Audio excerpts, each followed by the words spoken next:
Hey guys, it's Kate and I hope you're having a great day.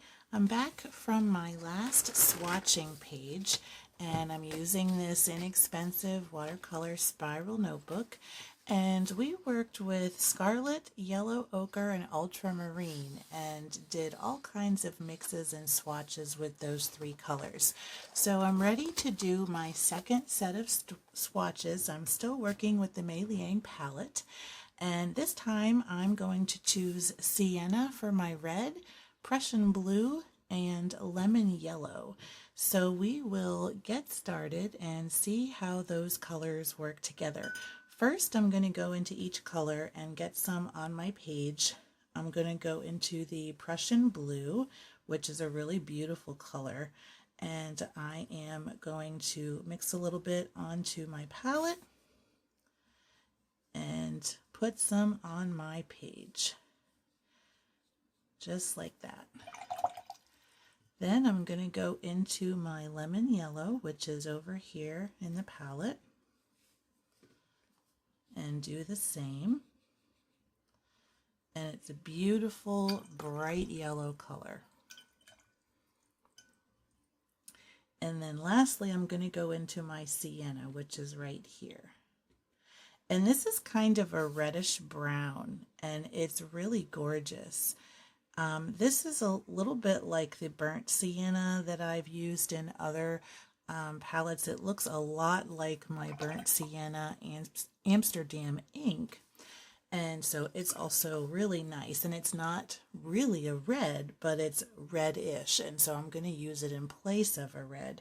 So I've got this Prussian blue here, and I am going to start mixing, let's say, lemon yellow with it. So I'm going to dip a little bit into my yellow and add it here. And that makes a really beautiful kind of aqua green color.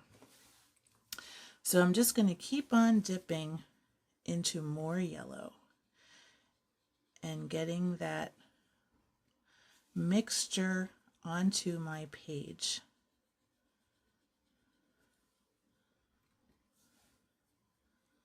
And it's going to lighten up a bit. Now it's sort of staying that sort of green level. I'm going to start dipping into my sienna right here, just a little bit. And I'm going to put that down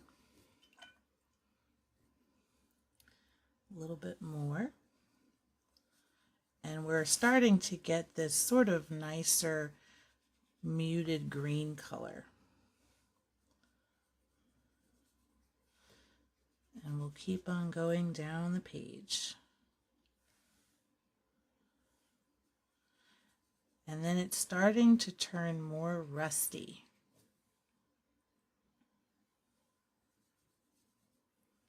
And closer to that sienna color. Now I've got some sienna here. Why don't we go back toward that lemon yellow? And that'll get brightened up a bit.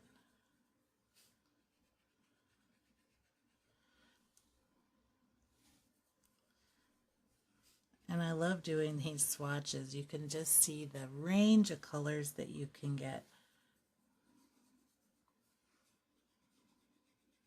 Now we're getting pretty yellow, but we've still got some of that sienna in there. I'm going to start dipping a little bit more into that blue. Just a little bit. It goes a long way.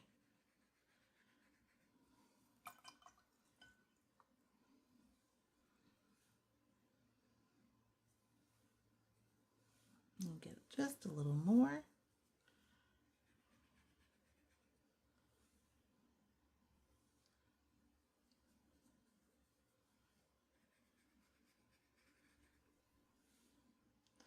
And I'm just dipping in each time, deepening that color. This is a very nice, really nice range of greens that we've got going on here.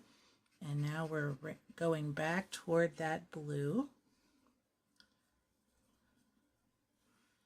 Just like this. Now what I want to do next is start veering Now that I've got this nice dark blue, I want to start veering back toward that sienna and see what kind of darker colors we can get. Because first we went from the blue to the yellow.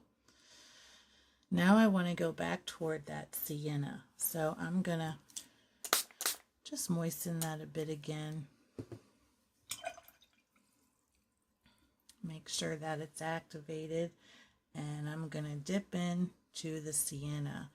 And it gives me a really nice, rich, sort of muted blue-green that's really pretty. Let me get some more on here, and we're starting to get a little darker, going toward brown, but still with a greenish hue. And we're getting, this would be like some really nice fall foliage, I bet.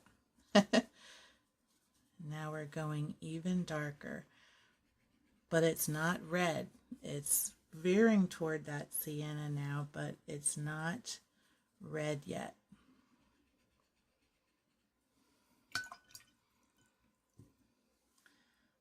Get some more. And now we're getting closer to that original swatch.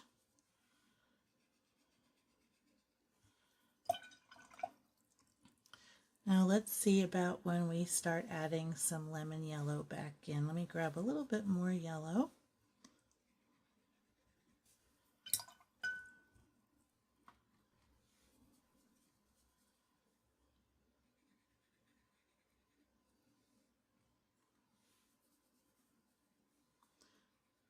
Just see what we've got. We've got some really nice neutrals out of this, I think. And that's a really nice golden yellow color.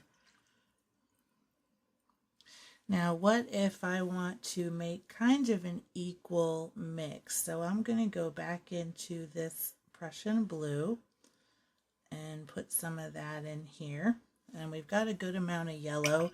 So I'm going to dip into this sienna again, get a good brush load, and mix all of this together. And this is a pretty strong color mix, and it's this really nice dark green. Now if I add some more Prussian blue to this, it almost makes like a hunter green. That's really nice. And you'll see when you're doing these mixtures, it'll start to look a lot like other colors that you have in your palette. And it's pretty interesting to see what you can achieve. So we've got ourselves another pretty good color range. No bright red. This is very earthy and green. And it's also much different than the last swatch that we did. Now I've got a little bit of water here. I'm just going to blot this up so that I can turn my page without it dripping everywhere. But you can see these swatches here compared to these swatches here done with totally different primaries. But look at all the colors we have now, and that's only using now 6 total colors. We've gotten this whole range between these two pages. This one runs a lot more pink, purple, and red. This one runs a lot more green, blue, yellow, brown, not too much bright red, but it definitely has a reddish tone, but much more earthy. So this was a lot of fun to do. I can't wait to pick my next colors for the next swatch sheet. So I hope you enjoyed this video. Check out my first one if you want to see those mixtures, and we're going to keep on trucking along with this series. I think it's pretty fun to have this swatch library going. So if you enjoyed it, let me know in the comments below or give me a thumbs up. And until next time, keep creating.